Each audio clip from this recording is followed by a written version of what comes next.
Hello everyone, good evening, Namaskar. I am Purnima from Fertility Dose, and today we are going to talk about very interesting topic, that is AMH. But सब कुछ शुरू करने से पहले and हमारे session के doctor को introduce करने से पहले I really want to thank Shield Healthcare for being our fertility awareness partner for this session. Shield health care के साथ हमने बहुत सारे सेशंस किए हैं एंड उन्होंने हमें एक से एक बढ़ के डॉक्टर प्रोवाइड करे and these sessions are really helping our members a lot. So again thank you Shield health care for providing this amazing session with the doctor. So good evening Dr. Nidhi Saluja, and I welcome you on Fertility Dose.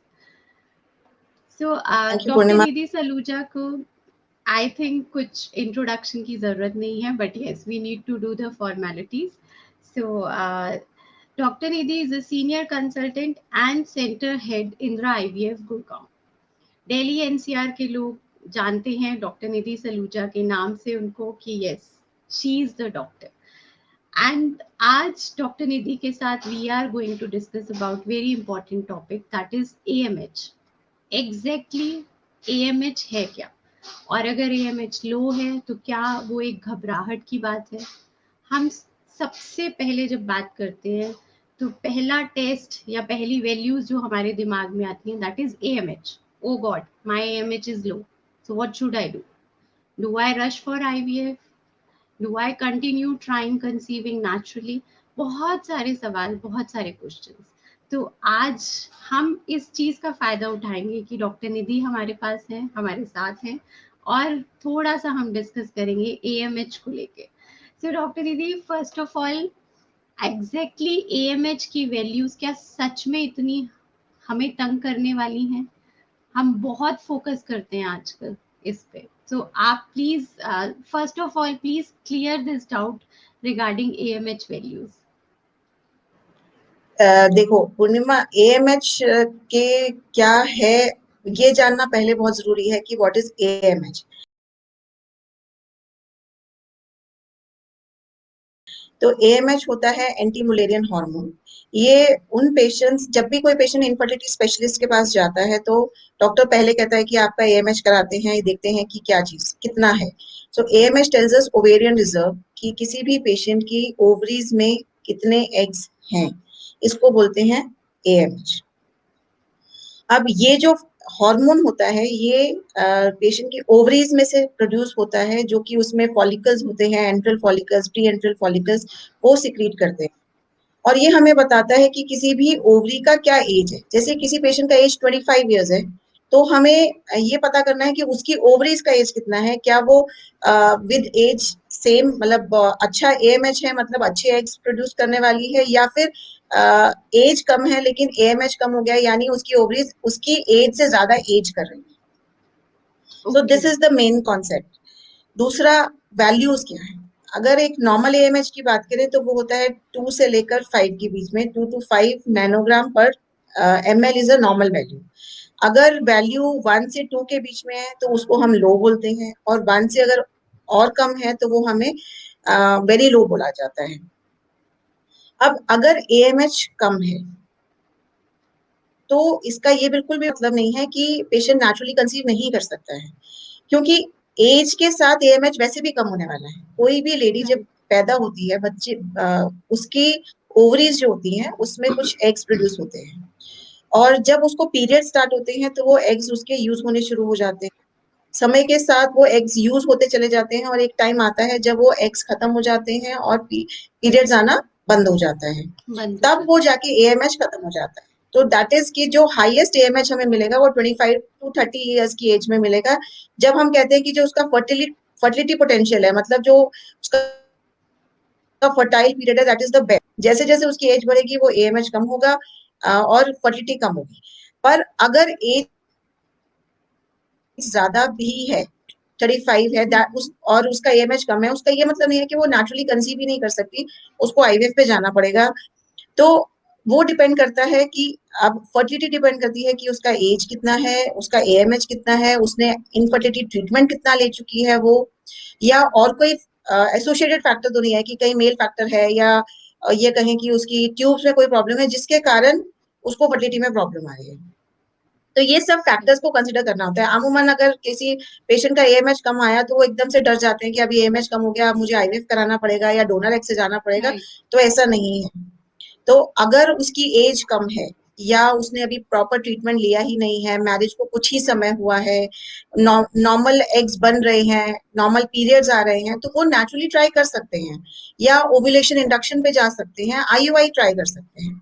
लेकिन अगर as 35 से ज्यादा है, बहुत time से वो patient पहले से ही ट्राई कर रहा है, उसने काफी ज्यादा ओव्यूलेशन इंडक्शन की ट्रीटमेंट्स ले चुका है, पर फिर भी कंसीव नहीं कर रहा है, तो उनको फिर जाके आईवीएफ स्पेशलिस्ट या इनफर्टिलिटी स्पेशलिस्ट से मिलना चाहिए, उनसे डिस्कस करना चाहिए कि क्या ऑप्शंस अवेलेबल है उनके पास उनको टाइम वेस्ट नहीं करना चाहिए, विच इज मोस्ट इम्पोर्टेंट अगर राइट। एएमएच कम आता है।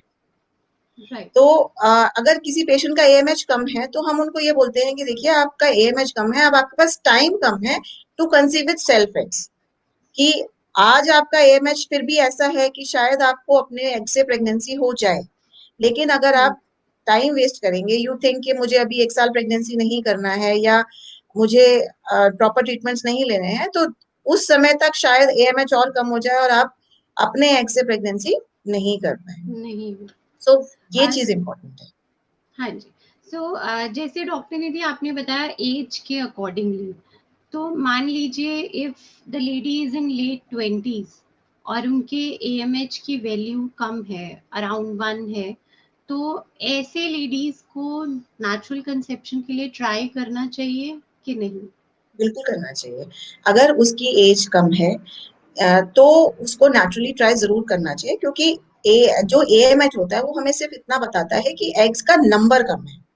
अब हमें हम्म। प्रेगनेंसी के लिए क्या चाहिए, सिर्फ एक एग ही चाहिए आइडली। जो राइट। भगवान ने बनाया है कि सिंगल एग से एक एम्ब्रियो और प्रेगनेंसी हो जाती है, तो यदि वो लेडी नॉर्मली ओव्यूलेट कर पा रही है या अगर ओव्यूलेशन इंडक्शन से ओव्यूलेट कर रही है, तो वो बिल्कुल नेचुरल प्रेगनेंसी के लिए ट्राई कर सकती है और कंसीव कर सकती है। तो राइट। उसको मतलब मिनिमम 6 मंथ्स नेचुरल कंसेप्शन के लिए जरूर ट्राई करना चाहिए। ओके। अगर उसके बाद भी उसको प्रेगनेंसी नहीं हो रही है, देन डेफिनेटली और भी रीजंस जो एसोसिएटेड फैक्टर्स हो सकते हैं, जैसे ट्यूबल प्रॉब्लम है या हम कहें कि मेल फैक्टर में कोई प्रॉब्लम है या अनएक्सप्लेन हो जाती है जहां पे हमें यही नहीं पता कि ये रीजन क्या है, सब चीज नॉर्मल है, पेशेंट ओव्यूलेट कर रहा है, ट्यूब्स नॉर्मल है, स्पर्म्स ठीक है, पर स्टिल प्रेगनेंसी नहीं हो रही है। उन केसेस में बिकॉज हमें पता है कि एएमएच लो है, अब मैं वेट नहीं कर सकती, तो उन्हें आईवीएफ की तरफ जाना चाहिए। पर राइट। डेफिनेटली मैं ये नहीं कहूंगी कि अगर एएमएच कम है तो आपको डायरेक्टली आईवीएफ पे जंप करना है। बिल्कुल। आई थिंक ये आपसे सुनकर और फर्टिलिटी दोस्त की लाइव सेशन में सुनकर बहुत सारे लोगों को इस चीज की तसल्ली मिली होगी कि you still have time and you can try to conceive naturally. And ma'am, one more thing is coming about, that is embryo pooling.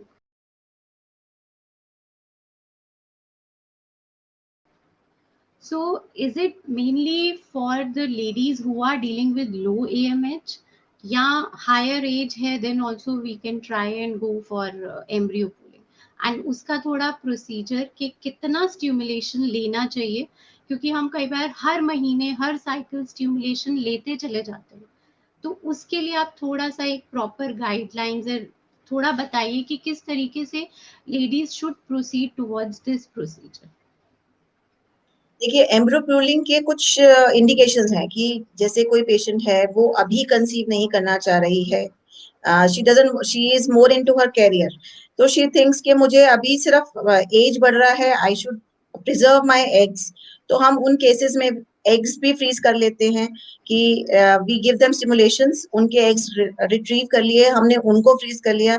अगर वो पेशेंट मैरिड है तो हम एम्ब्रो बना के फ्रीज कर सकते हैं, दिस इज वन इंडिकेशन। दूसरा इंडिकेशन है जैसे कि अगर एएमएच कम है, अब वो चाहते हैं कि हाँ हम अपने फ्यूचर बेबी के लिए, जैसे कई बार होता है कि एक बेबी हो गया एंड देन दे थिंक कि नहीं अभी सेकंड बेबी के लिए immediately we are not ready, but then age ज्यादा है, तो उन केसेस में भी हम एग्स निकालकर एम्ब्रो बनाकर फ्रीज करके रख सकते हैं and we can use them later, चाहे 1 साल बाद 2 साल बाद जब वो रेडी है कि हाँ अब हमें प्रेगनेंसी चाहिए, उन केसेस में कर सकते हैं।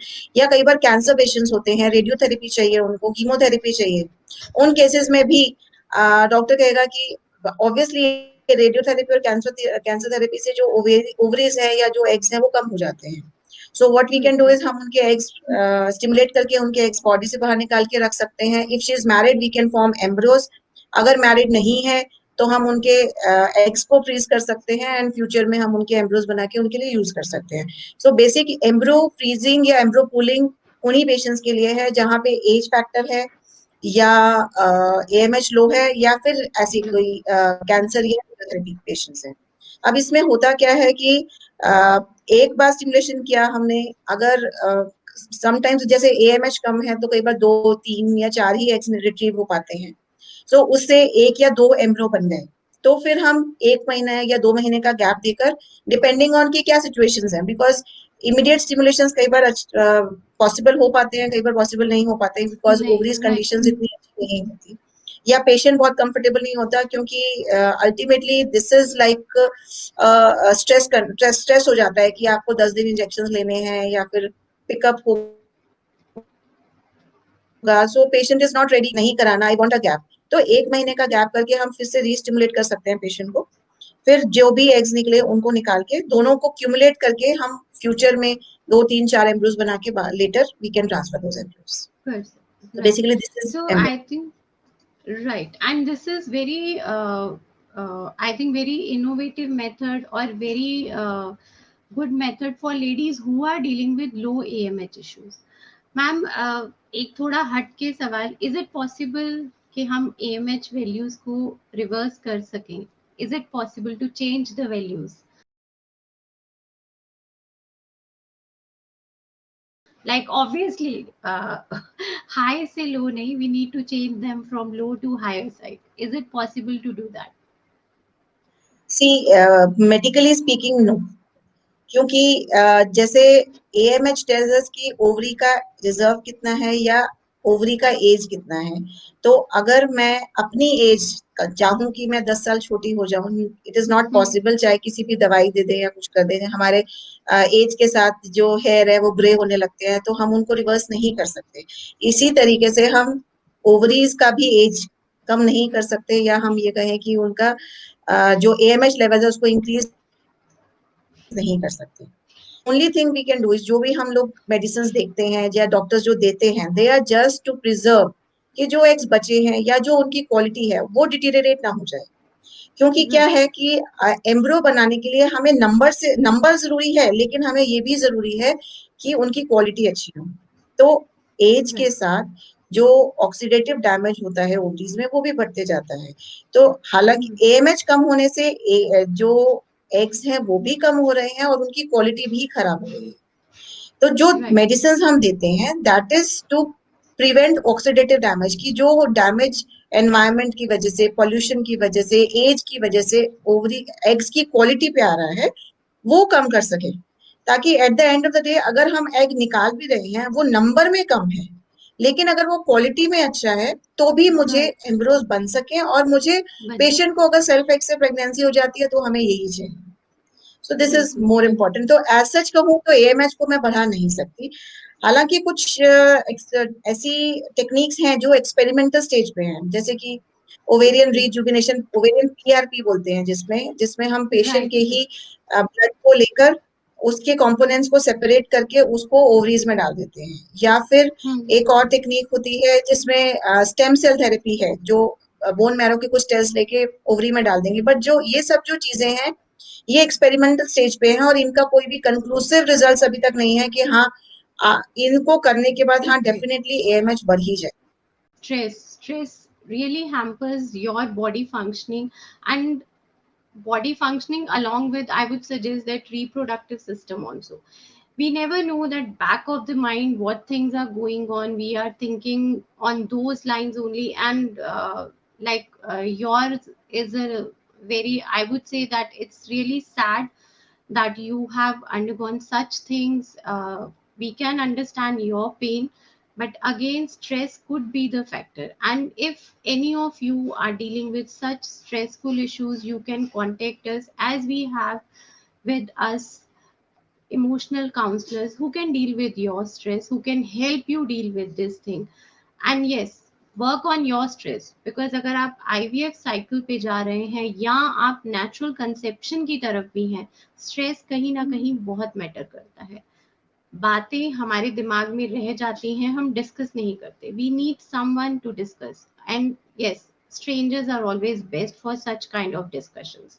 Let us know if you need any kind of help, emotional counseling, or even for your health issues. We have specialized programs for you, which include fertility yoga, proper nutrition, diet plan, acupressure. Everything is available on our platform. Just drop us a message, and our expert, our coaches will help you out. Dr. Nidhi, I think we cleared many doubts regarding AMH and trying to conceive naturally. That is the main focus for our discussion today. And viewers, any one of you, if you want to contact Dr. Nidhi, she is available at Indra IVF Gurgaon Center. And again, I would like to thank Shield Healthcare for sponsoring this session. Awareness हम फैलाना चाहते हैं, पर हमारे साथ अगर आप मिलके आगे आते हैं तो बहुत अच्छी बात है. And I think we will wrap up the session. We cleared everything. And viewers, please, in another 15 minutes, please join our Insta channel, because Insta पर हमारा एक लाइव आने वाला है with our fertility coach miss Anju. आप उनकी journey के बारे में सुनिए, आपको अच्छा लगेगा. और देखिए what we do, what our coaches do to make you happy, to make you smile. So thank you, Dr. Nidhi. Thank you so much for joining us today. AMH छोटा सा वर्ड है, AMH, बट हमने आज देखा कि उसके साथ बहुत सारी चीजें जुड़ी हुई हैं. और हमारी कोशिश थी कि आज हम कुछ मिथ्स, कुछ ऐसी बातें जिनका शायद AMH से कुछ लेना देना ही नहीं है, बट फिर भी हम उनके बारे में सोचते हैं, उनको आज दूर करें. और उन सब के लिए आज आपने हमारी हेल्प की, हमारे व्यूअर्स ने सेशन को देखा, समझा, उनको समझ आया कि कहीं ना कहीं AMH वैल्यू रखता है, बट इतना नहीं कि आप सब कुछ भूल के सिर्फ AMH पे फोकस करें. And again, if any of you viewers, आपके रिलेटिव में, आपके अड़ोस पड़ोस में कहीं किसी को भी अगर कंसल्टेशन चाहिए डॉक्टर निधि के साथ, तो please drop us a message. And thank you doctor Nidhi, thank you so much for joining us. Thank you ma'am. Thank you. Bye.